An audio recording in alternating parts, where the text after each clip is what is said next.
Hi అండి, అందరికీ నమస్కారం. అక్టోబర్ 1న రిపబ్లిక్ సినిమా మనందరి ముందుకే వచ్చేస్తుంది.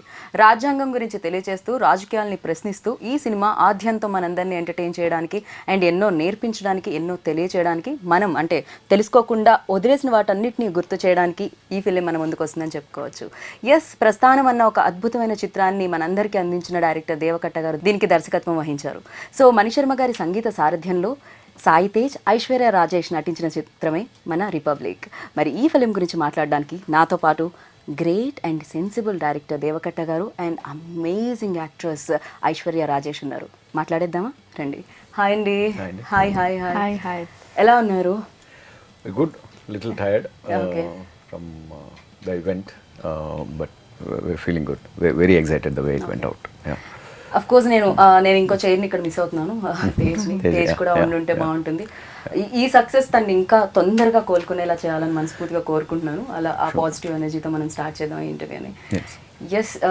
మీరు ఒక జిమ్లో చెప్పిన ఐడియా ఫామ్ అయ్యి రిపబ్లిక్ అన్న టైటిల్తో ఈ చిత్రం వచ్చింది మా ముందుకి అని చెప్తున్నారు. మీరు ప్రీ రిలీజ్లో చెప్పడం జరిగింది. అంటే ఐడియా ఫామ్ అవ్వలేదు, ఐడియా హ్యాస్ బీన్ దేర్ నాకు ఆల్మోస్ట్ చాలా రోజుల నుంచి. అంటే ప్రతి కథ ఏదో ఒక ఫండమెంటల్ ఎసెన్షియల్ డిస్టర్బెన్స్ నుంచి స్టార్ట్ అవుతుంది నాకు. ఆ తర్వాతే దాని మీద రీసెర్చ్ కానీ దాని మీద ఇవన్నీ చేసుకుంటుంటాను. సో నాకు for a long time the foundational thoughts of a system అనేవి మనకి ఎవరికి తెలియదు, నాకు తెలియదు బేసిక్లీ. ఫస్ట్ ఆఫ్ ఆల్ అసలు వాట్ ఈస్ ద డిఫరెన్స్? మనం కమ్యూనిజం అంటాం, సోషలిజం అంటాం, క్యాపిటలిజం అంటాం, డిక్టేటర్షిప్ అంటాం, అథారిటేరియనిజం, ఆటోక్రసీ అంటాం.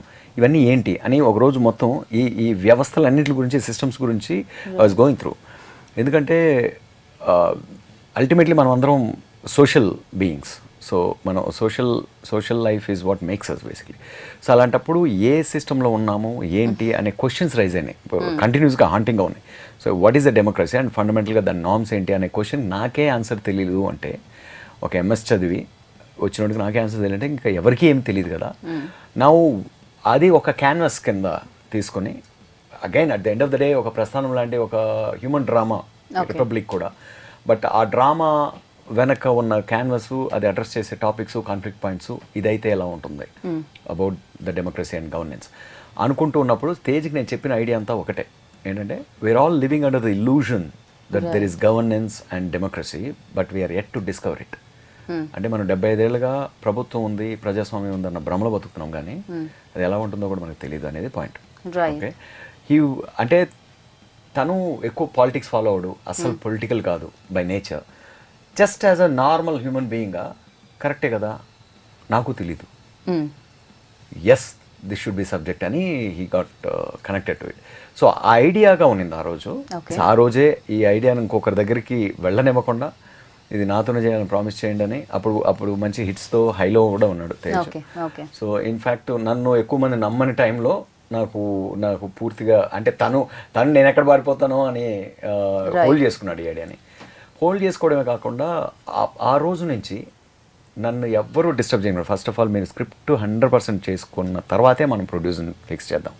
ఎందుకంటే ఇప్పటి నుంచి ఈ ఐడియా మీద మిమ్మల్ని ప్రొడ్యూసర్ జత చేశారంటే వాళ్ళ ఐడియాలు వచ్చి మీ విజన్ చెడిపోతుంది అని చెప్పి, సో దాన్ని కంప్లీట్గా నన్ను వదిలేసి మేము స్క్రిప్ట్ ఎప్పుడైతే కంప్లీట్గా లాక్ చేసామో అప్పుడే మా విషయంలో మా విజన్ మీద వేళ్ళు పెట్టని ఒక సెటప్లో ఈ సినిమా చేయాలని తను ఒక ఫ్రంట్ లైన్ సోల్జర్ లాగా ఎంటైర్ ప్రాసెస్ని ప్రొటెక్ట్ చేస్తూ, నా విజన్ని ప్రొటెక్ట్ చేస్తూ, హోల్డ్ చేసుకుంటూ, ఎక్కడ నేను వీక్ అవ్వకుండా, ప్రెషర్స్కి బెండ్ అవ్వకుండా, మధ్యలో ప్రస్థానం తర్వాత మధ్యలో సినిమాల్లో ఏమేమైతే జరిగినాయో ఈ చెత్త అంతా నన్ను డిస్టర్బ్ చేయకుండా తను గాడ్ చేసి ఈ సినిమాని షేప్ తీసుకొచ్చాడు.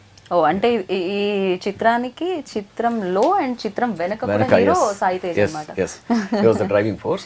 అండ్ తేజ్తో పాటు తన మేనేజర్ ఉంటారు సతీష్ అని, తన గురించి ఎవరికి తెలియదు, బట్ తను తేజ్ నీడలా ఉంటాడు ఇన్ ఎవ్రీథింగ్. ఐ థింక్ నాకు తెలిసి తేజ్ పెళ్లి చేసుకుంటే తన వైఫ్ కూడా సతీష్ లాగా ఉండగలదో లేదో నాకు తెలియదు.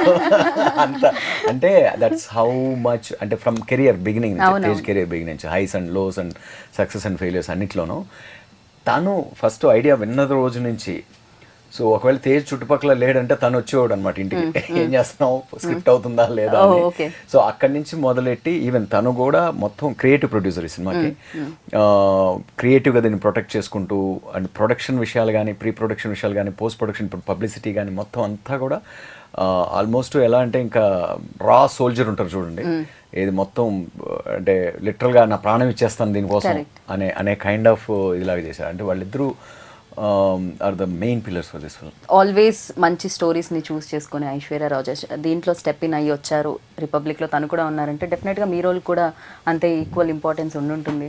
అండ్ మీరు కూడా జనాలకి ఏదో తెలియజేయాలనుకుంటున్నారేమో మీ పాత్రతో. సో ఫస్ట్ ఐడియా మీ దగ్గర తీసుకొచ్చినప్పుడు ఫస్ట్ ఈ ఐడియా వచ్చి నాకు lockdown during first lockdown I think Katta గారు one day he had call me and ఇలాగా he didn't tell me. Katta is a director who ఇప్పుడు ఒక సినిమాలో హీరో హీరోయిన్ క్యారెక్టర్స్ అలాగంతా ఆయన ఎప్పుడు ఇది చేయరు అనమాట, separate he just call me this role in my film Myra Hanson, మీరు చేస్తే బాగుంటుంది అనేది చెప్పారు. హీ నెవర్ టోల్డ్ మీ హీరోయిన్గా చేస్తారా ఒక సినిమాలో, ఒక మంచి సినిమాలో హీరో అలా అంతా చెప్పలా. Okay. So that first point it self was like okay ఏదో ఒక రోల్ ఉంది మైరా హ్యాన్సన్ అని చెప్పి చేయండి అని చెప్తే దెన్ ఈ started narrating the story over the phone only. ఒక 1 hour ఆయన స్క్రిప్ట్ అని చెప్తే చాలు, రా స్క్రిప్ట్ కూర్చో నేను చెప్తా నీకు కథ అని చెప్పి 4 hours చెప్తారు మినిమం గా. ఫోన్లోనే 1.5 hour కథ చెప్తారు. ఎందుకంటే మీరు నెరేట్ చేసేటప్పుడు ఎక్కువగా చెప్తే షార్ప్ అవుతుంది అంటారు కదా, దాని వల్ల లేకపోతే అట్లనే కాదు, బ్యాక్ థాట్స్ ఎక్కువ ఉంటాయి క్యారెక్టర్స్ వెనక. అంటే సో క్యారెక్టర్స్ మన రియల్ లైఫ్ లో ఒక మనిషి పరిచయం అయితే ఎలా ఉంటుందో అంత పరిచయం ఉంటుంది నాకు నా క్యారెక్టర్స్ మీద. ఓకే, అంటే బ్యాక్ స్టోరీ కూడా ఉంటుంది. బ్యాక్ స్టోరీ డీటెయిల్స్ అంత డీటెయిల్డ్. ఇప్పుడు ఒక సీన్ ఇప్పుడు మీరు జనరల్ గా మీకు అది హెల్ప్ చేసిందా, కన్ఫ్యూజ్ అయ్యారా మీరు? నేను ఫస్ట్ ఫోన్ లో అయితే చాలా కన్ఫ్యూజ్ అయ్యాను. ఓకే. ఫోన్ అంటే over the phone 1.5 hour narration అంటే ఇట్ వాజ్ లైక్ బట్ అంటే ఐడియా అర్థమైపోయింది but too many things. Combination interview కదా అటాక్ చేస్తున్నావు కదా, సరే పర్లేదు. Okay. So detailed over details ఒకసారి okay I like it, I will be on board. నేను కథ అయితే నేర్లో వచ్చి వింటాను. ఐ లైక్ బికాస్ నాకు నా క్యారెక్టర్ నచ్చింది అండ్ ఓవరాల్ స్క్రిప్ట్ అయితే నాకు ఓవర్ ద ఫోన్ నాకు సరిగ్గా క్లారిటీ లేదు బట్ ప్లాట్ అర్థమైపోయింది. It's simple plot but very strong plot. Correct. So again నేను హైదరాబాద్కి వచ్చినప్పుడు we sat for reading script reading. I tell you something, most of the directors నేను చేసిన స్క్రిప్ట్ రీడింగ్ అనేది వెరీ ఫ్యూ చేస్తారు. They will have script narrations ఉంటుంది. But Katta had actually taught me script రీడింగ్లో ఎంత హెల్ప్ అవుతుంది అనేసి, ఒక సినిమాని అర్థం చేసుకోవడానికి ఒక డీటెయిల్డ్గా మనం ఒక విషయాన్ని, because you're going to be there. నేను చాలా సినిమాలు ఫీమేల్ సెంట్రిక్ సినిమాలు చేస్తాను అనమాట తమిళ్లో. చేసినప్పుడు నాకు it was a big learning అనమాట. ఆఫ్టర్ హీస్ రీడింగ్ అంటే ఎక్కువ ఓవర్ రీడింగ్ చేసాం మేము. ఫస్ట్ హాఫ్ మాత్రమే ఒక 4 hours అయ్యింది. మాకు ఆఫీస్ నుంచి ఫోన్ వేరే వస్తుంది, సార్ ఆ పిల్లని వదలండి సార్, మీరు రండి సార్ ఇక్కడ చాలా వర్క్ ఉంది హయాత్లో. Okay. Script reading 3.5 hours 4 hours first half మాత్రం. Oh my. So we are talking, discussing and then we are going into the script kada. But that has actually helped me in a big way. ఇప్పుడు నేను అన్ని సినిమాల్లో compulsory script reading ఉంటుంది. ఇంతకు ముందు నేను చేసేదాన్ని కాదు. I use to just have narration ఉంటుంది అనమాట, డైరెక్టర్ చెప్తారు. బట్ ఆ స్క్రిప్ట్ రీడింగ్ వల్ల ఏమవుతుందంటే you know the complete script. ఒక బౌండ్ స్క్రిప్ట్ తీసుకుని మనం చదవడమే కదా, మనం చదవడానికి టైం ఉండదు. When you read it with your director or మొత్తం కాస్ట్ అండ్ క్రూ మెంబర్స్తో ఇంకా చదివితే it helps a lot. Everybody knows what they doing. So అది ఆ విషయం ఐ రియలీ లర్న్. అండ్ ఈ మూవీలో ఐఎమ్ ప్లేయింగ్ అమెరికా నుంచి రిటర్న్ అయిన ఒక అమ్మాయి. సో చాలా మంది కూడా అడిగారు, ఒక అమెరికా రిటర్న్ అంటే మీరు ఎందుకు ఐశ్వర్య తీసుకుంటారు, అమ్మాయి సువర్ణలాగా ఉంది అంటే అమెరికా నుంచి వచ్చిన వాళ్ళందరూ ఫెయిర్ స్కిన్ తో ఉండాలి, అదే కదా, అలా ఏం లేదు. సో అందులో ఒక జోక్ ఉంది. అంటే నేను యూఎస్కి వెళ్ళి ఒక నియర్ యూఎస్ నుంచి రిటర్న్ వచ్చాక విలేజ్కి వెళ్ళాను అనమాట. సో వాళ్ళందరూ ఏం ఎక్స్పెక్ట్ చేస్తున్నారంటే వీడు 1 year అమెరికాలో ఉండొచ్చాడే తెల్లగా వస్తాడు బ్యాక్ అని ఒక ముసలావిడ మా అన్న పెళ్ళికి, కజిన్ బ్రదర్ పెళ్ళికి వెళ్తే పరిగెత్తుకుంటూ వచ్చింది గుంపులో నుంచి వచ్చి, ఇంకా అట్లా నల్లగా ఉన్నాడు ఏంటి అనేసి వెళ్ళిపోయింది. So my point is Okay. అమెరికాలో నల్లగాను పుడతారు, తెల్లగాను పుడతారు, బ్రౌన్ స్కిన్ తో పుడతారు. Right. సో దట్ వాజంట్ బేసిక్గా obviously nothing to she a little dusky complexion. And in fact I feel dusky complexion is more exciting to me according to my eyes also. So even మేము అనుకుంటూ వెళ్ళాం, అరే మన dusky complexion గా అమెరికాలో ఉంటుంది చూడు డిమాండ్, ఎంతమంది పడ్డారండి? అనుకుంటూ వెళ్ళాం. Okay. అంత పడలేదు. అయ్యయ్యా. అంటే you cross that age like అదే ఇప్పుడు కాదు, ఇప్పుడు వెన్నెలా టైంకి అంటే వెన్నెలాలో ఇట్ వాస్ పార్ట్ ఇప్పుడు వికీపీడియాలో ఫస్ట్ మీ సినిమా లిస్ట్ కంటే ఎంత ఏజ్ అనేది చూస్తారేమో ఆప్షన్ లో. అదే చూసుకుంటే ఏం తప్పలేదు. సో వెన్నెలా టైమ్స్ లో వెన్నెలా స్క్రిప్ట్ లో కూడా బాగా అనమాట అది. Okay. సో ఆ టిపికల్ నార్మ్స్ లో ఆలోచించలేదు. ఆ క్యారెక్టర్ కి ఒక స్ట్రాంగ్ యాక్టర్ కావాలి. ఏం మాల్ అది సృజనా మాల్లో కాకా ముట్టయ్య అనే ఒక సినిమా 80 లక్షలు తీశారంట. ఆ సినిమా ఒక కల్ట్ రేజ్ అంట. అంటే పరిగెత్తుకుంటూ వెళ్ళి ఆ సినిమా చూసి the way I was excited that day and there is something in her eyes. అంటే there is so much story in her eyes. There is so much life in those eyes. I mean, I can't take my eyes out of that poster also. I don't know if she realizes that. తనకు తెలుసో లేదో తెలీదు, పిచ్చి పిచ్చిగా ఉంటుంది కానీ అంటే compliments కూడా పెద్ద తీసుకోదు. So it's something very strongly impacted I was Kaakamuttai సినిమాతో. అంటే యాక్చువల్గా నిజంగానే అప్పటికి నేను డైరెక్టర్గా ఉన్నా కూడా వచ్చేసి ఇట్లాంటి యాక్టర్ ఈ అమ్మాయితో ఒకరోజు పనిచేసే అవకాశం ఉంటే బాగుంటుంది అన్నంత ఫీల్ వచ్చింది ఆ సినిమా తర్వాత. ఐ ఫాలోడ్ కొన్ని ఫిల్మ్స్ చూశాను. ఇది ఇంకా కనా చూడాలి నేను, one of our greatest works అనుకుంటున్నా. కాపే రణసింగం అండ్ మధ్యలో ఏమంటే మీరు ఇప్పుడు 40 సినిమా పేర్లు చెప్పాలి. మన ఆల్మోస్ట్ మన ఇంటర్వ్యూలో ఆవిడ నో టైటిల్స్ మాత్రమే ఉంటాయి because she is very senior actress now. Please అలా చెప్పండి, సీనియర్ అని చెప్పి నేనేదో నెక్స్ట్ సినిమాకి ఆంటీ రోల్ పిలుస్తా. అయ్యో లేదు. అంటే స్ట్రాంగ్ యాక్టర్ కావాలి మాకు. చాలా రిఫైన్డ్ సీన్స్ ఉన్నాయి. Okay. So obviously she was natural choice for us. Right. Tej తో వర్కింగ్ ఎక్స్పీరియన్స్ ఎలా అనిపించింది? తేజ్ రియల్ లైఫ్ లో చాలా చాలా fun loving guy and he's like నాకు చాలా ఎక్స్పీరియన్సెస్ ఉన్నాయి తనతో. లైక్ ఇంటర్వ్యూస్ చేసేటప్పుడు ఒక జోక్ వేస్తే చాలాసేపు పడుతుంది అన్నమాట తేజ్కి స్మైల్ కంట్రోల్ చేయడము, బికాస్ అంత పాజిటివ్ ఎనర్జీని స్ప్రెడ్ చేస్తూ ఉంటాడు తను. సో ఫస్ట్ టైం నేను తేజ్ని ఆఫీస్లోనే మీట్ చేశాను. అంటే ఈ గోస్ టు స్కూల్కి పిల్లలు ఎలా వెళ్తారు మార్నింగ్ 9 to 3 లాగా, అలాగా బిడ్డని 9 to 6, 8 అలాగా. స్కూల్ పిల్లలు కూడా ఎవరైనా పేరెంట్స్ తీసుకెళ్లి వదిలితే గానీ ఫోర్స్ఫుల్ గా వెళ్ళరు. కరెక్ట్. మనోడికి 9 o'clock టైం చెప్పాను అనుకోండి, 8:45కి వచ్చేస్తాడు. ఓకే. అలా వచ్చి అలా కొద్దిసేపు నేను మధ్యలో ఇంకో మీటింగ్ లో ఉన్నాను, తేజ్ పర్లేదు అది సార్, నేను I just love this school sir, you carry on with your work అని చెప్పి బుక్ పెన్ను పెట్టుకుని dialogues because he worked so hard for this film. అంటే చిన్నప్పుడు స్కూల్కి వెళ్ళకపోవడానికి పనిష్మెంట్ అనమాట ఇది. ఒకసారి నాకు చెప్తూ ఉన్నారు తేజ్ వాళ్ళ అమ్మగారు ఇంట్లో వచ్చి కిచెన్ ఏదో వంట చేస్తున్నారంట, తేజ్ ఏమో బుక్ పట్టుకుని వ్యవస్థలు ఎగ్జిక్యూషన్ ఇవన్నీ చదువుకుంటూ స్క్రిప్ట్ చదువుతూ ఉంటే రే నాకు స్కూల్లో చదువు స్కూల్ టాపర్ ఎంత సిన్సియర్గా స్కూల్లో చదువుంటే ఐఏఎస్ అయిపోయాడు కదా. నిజంగానే కదా. బట్ యా దీంట్లో అయితే ఆయన ఐఏఎస్ రోల్ ప్లే చేస్తున్నారు అని అర్థమైంది మాకు కొంచెం. సినిమాకి he put in so much efforts. This one court room scene కూడా అది ఆల్మోస్ట్ ఒక 10 minutes హోల్డ్ చేయాలి తన డైలాగ్స్తో. So he had put in so much efforts and ఆ సీన్ కూడా చాలా బాగా చేశారు. క్లాప్ చేశారు అందరూ మేము షూట్ చేసినప్పుడు. And it will be so, మీరు సినిమా చూస్తే you will see a new Tej అనిపిస్తుంది నాకు. బికాస్ కట్ట ఎలా అంటే స్ట్రిక్ట్ ఆఫీసర్, బ్యాక్ షాట్ లో కూడా కరెక్ట్ గా చెప్పాలి డైలాగ్, లేకపోతే కట్ట పెట్టుకుని వస్తాడు. అంటే నేను ఎంత బాధితుడినై వచ్చాను అంటే ఈ సినిమాకి, ఇప్పుడు మన ఇద్దరం ఉన్నాం అనుకోండి, ఇటువైపు కెమెరా ఉందంటే మీరు యాక్ట్ చేసి వెళ్ళిపోతారు.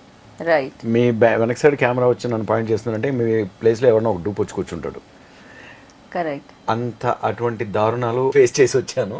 సో ఇందులో ఆ పగంతా వెళ్ళిపోయి తీర్చుకున్నాను. అంటే డెఫినెట్గా చెప్పొచ్చు ప్రస్థానం అనేది మీరు తర్వాత ఇచ్చిన ఫిలిమ్స్ అంత బాగా ఆడాయా ఆడలేదా పక్కకు పెట్టేస్తే, అంటే వికీపీడియాలో నేను సెర్చ్ చేసినప్పుడు దేవకట గారు ఎన్ని సినిమాలు చేశారు అని చూసినప్పుడు అఫ్కోర్స్ ప్రస్థానం అనేది టాప్లో ఒక హిట్ సినిమాగా ఉండి తర్వాతవి యావరేజ్గా ఉన్నా కూడా, బట్ దేవకట గారు అందరికీ తెలుసు. అంటే ఆ సినిమా అంతలా ఇంపాక్ట్ క్రియేట్ చేసింది ఆ రోజుల్లో. అండ్ ఇప్పటికీ ఉంటుంది, అది ఇంకా ఎన్నాళ్ళైనా కూడా ఉంటుంది ఆ ఫిలిం అనేది, అంత ఇంపాక్ట్ క్రియేట్ చేసింది.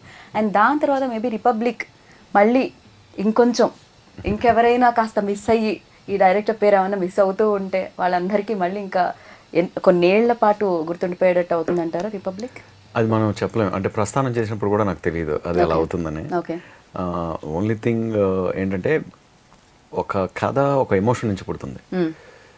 ఆ ఎమోషన్ని మనం ఫీల్ అవుతున్నామా, డెలివర్ చేస్తున్నామా అండ్ ఫైనల్ షేప్కి వచ్చినప్పుడు అనే విషయంలో చాలా సిన్సియర్గా అది కనిపిస్తుంది మన కళ్ళ ముందు ఈరోజు ఫుల్ సినిమా చూస్తున్నప్పుడు అనే ఒక కాన్ఫిడెన్స్ తప్ప అది రేపు ఏమవుతుంది థియేటర్లో రిలీజ్ అయిన తర్వాత అనేది ఏ సినిమా గురించి కూడా ఎవడో చెప్పలేడు.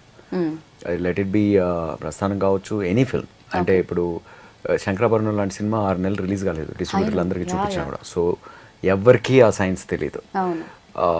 జనాల ఆడియన్స్ మూడ్ ఎలా ఉంది, మనం ఎంచుకున్న సబ్జెక్ట్ ఎంత రెలవెంట్గా ఉంది, వాళ్ళకి ఎంత ఆ సబ్జెక్ట్ మీద వాళ్ళకి ఎంత ఆకలి ఉంది, ఇవన్నీ కూడా ఫ్యాక్టర్స్ అన్నమాట. అవి ఎవరు ఎస్టిమేట్ చేయలేరు, గెస్ట్ చేయలేరు. సో రిపబ్లిక్ అనేది ఒక క్లీన్ కంటెంపరీ మన చుట్టూ ఉన్న సోషియో కల్చరల్ ఎకనామిక్ పొలిటికల్ కండిషన్స్ని చాలా బలంగా రిఫ్లెక్ట్ చేసి సర్టన్ క్వశ్చన్స్ని, కొన్ని డిబేట్స్ని చేసేది. వన్ బెస్ట్ ఎగ్జాంపుల్ మీకు చెప్పాలంటే, ట్రైలర్ రిలీజ్ అయిపోయిన తర్వాత one of my colleague call చేసి, దేవా ఈ ట్రైలర్ చూసిన తర్వాత నేను, నా చుట్టూ ఉన్న ప్రతి ఒక్కరూ ఒక సినిమాతో చాలా రోజుల తర్వాత పర్సనల్ ఇంటరాక్షన్ చేస్తున్న కనెక్షన్ వచ్చింది అని చెప్పాడు. సో నాకు తెలిసి ట్రైలరు అది చేస్తుందంటే డెఫినెట్గా సినిమా చేస్తుందేమో అన్న ఒక బలమైన నమ్మకం. డెఫినెట్గా అంటే ఏ కార్ మోడల్ ఎప్పుడు రిలీజ్ అయింది, ఏ ఫోన్ మోడల్ ఎప్పుడు రిలీజ్ అయిపోతుందో తెలుసుకుంటుంటే పిల్లలు దాని గురించి మాట్లాడుతుంటే పేరెంట్స్ చాలా హ్యాపీ ఫీల్ అవుతుంటారు. బట్ ప్రాథమిక హక్కులు మాత్రం తెలుసుకోవట్లేదు. అదర్వైజ్ అందుకే కదా ఏమంటారు, ఇంకా వాచ్మెన్ కొడుకు వాచ్మెనే అవుతున్నాడు. బికాస్ ప్రాథమిక హక్కులు అనేది ఎవరు తెలుసుకోవట్లేదు. తెలుసుకోవడం కూడా ఇంపార్టెంట్. అది కూడా కాదండి, నాకు తెలిసి అగైన్ ఇక్కడ కూర్చొని నేను మీకు లెక్చర్ చెప్పినట్టు సినిమా తీస్తే always repulsive to education. So republic is also not education. ఈ ప్రస్తుతం ఉన్న పరిస్థితుల్లో ఒక స్ట్రాంగ్ నాలాంటి ఒక మైండ్ సెట్ ఉన్నోడు ఒక బ్యూరోక్రాట్ అయితే వాడు బతికేమవుతుంది అనేది సినిమా. అది ఒక ఇంట్రెస్టింగ్, ఒక ఎంగేజింగ్ ఎమోషన్ అది సినిమా. బట్ మనం అందరికి పాఠాలు చెప్పాలి, అందరూ నేర్చుకోవాలి అనేది కూడా అవసరం లేదు.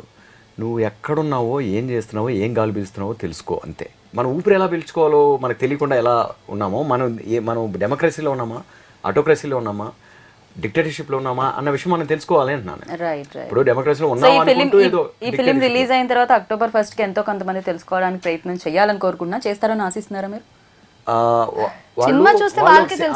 సినిమా చూస్తారు, ఒక ఎక్స్పీరియన్స్ గురవుతారు.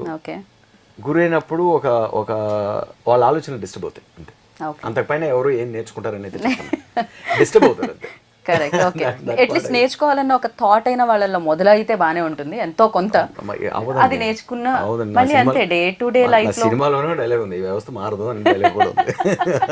సో వ్యవస్థను మార్చాలన్న ప్రయత్నంలో చేసిన సినిమాలో వ్యవస్థ మారదన్న డైలాగ్ కూడా ఎగ్జాక్ట్లీ ఉందన్నమాట. ఓకే, సో అండ్ దీంట్లో పవర్ఫుల్ లేడీ రమ్యకృష్ణ గారు కనిపిస్తున్నారు. ఆవిడ లుక్స్ కానీ ఆవిడ ఎంటైర్ ఆవిడ నుంచుంటేనే ఆ కట్అవుటే చాలా అనిపిస్తూ ఉంటుంది సమ్ టైమ్స్. రమ్యకృష్ణ గారి గురించి I think she should tell first. పర్సనల్గా నేను ఆవిడని చాలాసార్లు మీట్ అయ్యాము, ఫ్రెండ్లీగా మాట్లాడాము. చాలా she's a different, like nice, very very jovial, very fun person. Right. So మన సెట్కి వచ్చినప్పుడు వచ్చారు, యాక్షన్ చెప్పిన తర్వాత షీ బికమ్స్ వేరే person. I mean like cut చెప్తే మళ్ళీ హాయ్ షో ఏంటి, ఐ మీన్ సూపర్ గా చేశారంటే என்னடி சொல்ற நல்லா இருக்குதா. she's again in that zone. she's like switch on switch off like immediately. she messaged me, Aishu, నేను చెప్పాను Ramya is a beautiful person, beautiful soul. అంటే one actor who you can look up and learn lot of things from her. She has no attitude, no headway, down to earth. she maybe బయట నుంచి చూసే వాళ్ళకి కొంచెం attitude అనిపించచ్చేమో, but పర్సనల్గా నాకు తెలుసు కాబట్టి I'm telling you how supportive she is, how ఒక్క విషయం ఆవిడ నా దగ్గర ఏం యాక్టర్ అమ్మాయి నువ్వు, ఏం యాక్ట్ చేస్తున్నావు అసలు, అది ఇది అని చెప్పి నా దగ్గర చెప్తుంది ఆవిడ. బట్ ఫస్ట్ డే అయిన తర్వాత Deva message me she's magic on screen అని చెప్పారు. ఈవెన్ ఆ మ్యాజిక్ చిన్నగా కనిపించినా కూడా ట్రైలర్ లో కూడా అది చాలా చాలా యూనో ఇంపాక్ట్ క్రియేట్ చేస్తుంది. ఆ ట్రైలర్ కి మరింత చూసారు కదా మీరు పడేయప్ప, పడేయప్పలో చూసారు కదా మీరు, తెలుగులో Narasimha correct, Rajinikanth Leelambari role still and Baahubali కూడా గుర్తుంది. Correct. And now you will see her in Republic. This will be, I've always told her, okay, she will never realize the point. అంత బాగుంటుంది ఆ క్యారెక్టర్. ఉందా ఇష్యూ సినిమాలో ఉందా అంటారేంటమ్మా, మీరు చూడండి సినిమా అంతా మీరే అని చెప్పాను.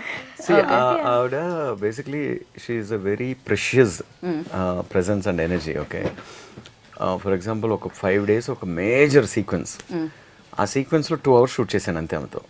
బట్ ఆ సీక్వెన్స్ మొత్తం యాంకర్ లాగా కనిపిస్తుంది ఆ సీన్కి. ఎలా అంటే యాక్షన్ కట్ మధ్యలో వచ్చే రమ్య గారు వేరే. ఆ వచ్చే రమ్య గారు నాకు తెలిసి సమ్ కైండ్ ఆఫ్ ఒక ఎక్స్ట్రా టెరెస్ట్రియల్ ఏంజల్ అంటారు చూడండి, అలా ఒక ఆత్మ వచ్చి మళ్ళీ వెళ్ళిపోతుంది. కట్ చెప్పారు. ఎందుకంటే చాలాసార్లు నేను ఆవిడ అలా ఊరిని మామూలుగా రోల్ చేస్తూ ఉండాలనిపిస్తుంది. ఓకే, ఎందుకంటే అదే స్పేస్లో అదే మూడ్లో చూస్తూ ఉండాలనిపిస్తుంది ఆవిడ. Okay, when she's with it. చిన్న చిన్న మైన్యూట్ ఎక్స్ప్రెషన్ అంటే ఆవిడ కూడా ఎందుకు అలా బ్లాక్ ఆఫ్ అయి ఉంటుంది అంటే she lets that to happen in her. నాకు తెలిసి ఏంటంటే ఆమె more like by spirit react అవ్వాలనుకుంటుంది. సో అంత స్పిరిచువల్ ఆమె in the sense in front of the camera. So నాకైతే it was a blessing. The way she walked, carried herself in the scene, you do action చెప్తే the moment I was watching her, the way she gets up, everything has a grace and style and class. అంటే ఆ ఒక నా గెత్ అంటే తమిళ్లో చెప్తా ఏముంది అసలు, power you can see aura like అది డామ్ గుడ్. ఈవెన్ ఆ లుక్ కూడా చాలా బాగా అనిపిస్తుంది. ఆ బిగ్ బింది అండ్ ఆ సింపుల్ చైన్ అండ్ ఆ కాటన్ శారీస్, ఆ హెయిర్ స్టైల్, అది చాలా చాలా బాగా సూట్ అయిందేమో అనిపిస్తుంది ఆ రోల్కి ఎస్పెషల్లీ. నేను అండ్ అలాగే జగపతి బాబు గారు కూడా దీని గురించి ఇంకొక ఇంట్రెస్టింగ్ ఎలిమెంట్ చెప్పాలి మీకు. అంటే how much Tej contributed, protected, enabled, empowered this film అనేదానికి. ఫస్ట్ ఇది ఒక 70-year-old ఓల్డ్ మ్యాన్. ఆ క్యారెక్టర్ మేము ఫస్ట్ రాసుకున్నాం డ్రాఫ్ట్లో. వీఆర్ థింకింగ్ భారతి రాజా ఇలాంటి వాళ్ళు ఉన్నారు కదా, మాస్టర్ ఫిల్మ్ మేకర్స్, వాళ్ళని ప్లే చేపిద్దాం, లేదంటే మహేంద్రన్ ఇట్లాంటి తెరీ సినిమాలో చేశారు చూడండి తమిళ్లో. సో వాళ్ళతో ప్లే చేపిద్దాం అన్నంతవరకే ఉండింది ఆ క్యారెక్టర్ మైండ్ సెట్ మా మైండ్లో. తేజ్ ఒకరోజు ఫస్ట్ నరేషన్ అయిపోయిన తర్వాత ఈరోజు అన్నీ సూపర్ కిక్ అయిపోయాడు, అన్నీ మనం అనుకున్న విజన్లో వెళ్తుందని. సడన్గా తను చాలా ఏదైనా నేనేమన్నా ఫీల్ అవుతానేమో అనిపించినవి సతీష్ ద్వారా చెప్పిస్తాడు అనమాట. సతీష్ ఊటిని అలా పల్స్ చెక్ చెయ్యి, ఎలా రియాక్ట్ అవుతారో చూసి ఆయన కొంచెం అన్కంఫర్టబుల్ ఉంటే అసలు టాపిక్ చెప్పొద్దు అన్న టైప్లో చెప్పిస్తాడు. తేజ్కి ఇలా ఒక థాట్ వచ్చింది, అది ఫీమేల్ అయితే ఎలా ఉంటుందో ఆలోచిస్తే. ఎందుకంటే మనకు ఫీమేల్ క్యారెక్టర్ ఒకటే ఉంది మెయిన్గా స్ట్రాంగ్గా, even though strong plot driving అయినా కూడా రాజకీయం అనేటప్పటికీ ఎక్కువ మెన్ డామినెన్సీ కనిపిస్తుంది. జనరల్ మన లైఫ్లో అలాగే ఉంటుంది, బట్ స్క్రీన్ మీద కూడా అలా ఉండాల్సిన అవసరం లేదు కదా. మనకి ఫెమినిన్ ఎనర్జీని మనం ఎక్స్ప్లోర్ చేసినట్టు ఉంటుందేమో, కొత్తగా కొంచెం వెయిట్ వస్తుందేమో, కొత్తదనం వస్తుందేమో కాస్టింగ్ విషయంలో అనగానే విన్న వెంటనే విపరీతంగా నచ్చింది ఐడియా. బట్ ఒక 2 days టైం ఇవ్వండి అని చెప్పి అగైన్ నేను మొత్తం స్క్రీన్ ప్లే రన్ చేయాలి కదా ఆ పాయింట్ ఆఫ్ వ్యూలో చేస్తే చాలా డెప్త్ వచ్చింది ఒక ఫీమేల్ ప్లే చేయడం వల్ల క్యారెక్టర్ని. అండ్ దెన్ అది తిప్పి చూస్తే ఇంకా రమ్య గారు తప్ప ఇంకెవరికి గుర్తురాలి మాకు. So again we thought of Vijayashanti గారి ఆల్సో, బట్ ఆవిడ పాలిటిక్స్లో ఉంది కాబట్టి ఇంత గ్రే ఆర్ నెగటివ్ జోన్లో ఆవిడని చూపించడం అంటే ఆవిడ ఫ్రీడమ్ ఇచ్చినా కూడా చూపిస్తే ఆమెకి ఏమవుతుందన్న ఒక ఇన్సెక్యూరిటీ నాకు ఉంటుంది. సో అందువల్ల ఆ ఇన్సెక్యూరిటీ ఉన్నప్పుడు ఏది టచ్ చేయకూడదు అని రెస్పెక్ట్ఫుల్గా రమ్య గారి వైపు వెళ్ళాల్సి వచ్చింది. జగపతి బాబు గారు ఆయన స్టాచ్యూ అండ్ వాయిస్ అంటే నాకు చాలా ఇష్టం. అంటే the intensity in his face, such a sculpted man. I mean in the sense ఒక గ్రీక్ స్టాచ్యూలా ఉంటారు బేసిక్గా జనరల్గా నాకు Correct, అవును, రియల్గా ఇఫ్ ఐ సీ హిమ్. ఆ ఇమేజ్ కావాలి నాకు ఓకే. ఆ క్యారెక్టర్కి. ఎందుకంటే ఎలాంటి ఇమేజ్ అంటే ఒకప్పుడు బాగా హీరోయిక్గా ఉన్న క్యారెక్టర్ బీట్ అండ్ డౌన్ అయిన ఇది కావాలి, అండ్ ఆల్సో ఆయన వెనుకున్న హీరో ఇమేజ్ కూడా కావాలి. So he became natural choice. అది కూడా జగపతి బాబు గారు తప్ప ఇంకెవరు చేయకూడదని ఆయన డేట్స్ కోసం మేము వెంటాడి అడ్జస్ట్ చేసుకుని చేసాము. ఆయన త్రూ అవుట్ ఫస్ట్ డే నుంచే, ఫస్ట్ స్క్రిప్ట్ విన్న దగ్గర నుంచే ఎందుకో చాలా ప్యాషనెట్గా కనెక్ట్ అయిపోయాడు సార్ సినిమాకి. ఆ సినిమా చాలా ఎఫర్ట్స్ పెట్టి, and he's going to definitely ఈ మధ్యకాలంలో మీరు చూడని జగపతి బాబు గారి పర్ఫార్మెన్స్ చూస్తారు. So thank you so much, good luck. Thank you అండి. అండ్ ఐ ఆల్సో ఇది ఎంత పెద్ద నంబర్స్ చేస్తుంది ఏంటి అనే దానికన్నా కూడా ఈ సినిమాని జనాలు థియేటర్లు వదిలేకుండా వాళ్ళతో పాటు వాళ్ళ గుండెల్లో మోసుకుని ఇంటికి తీసుకెళ్తే చాలు నాకు. అది తక్కువ మంది ఆడియన్స్ అయినా పర్లేదు.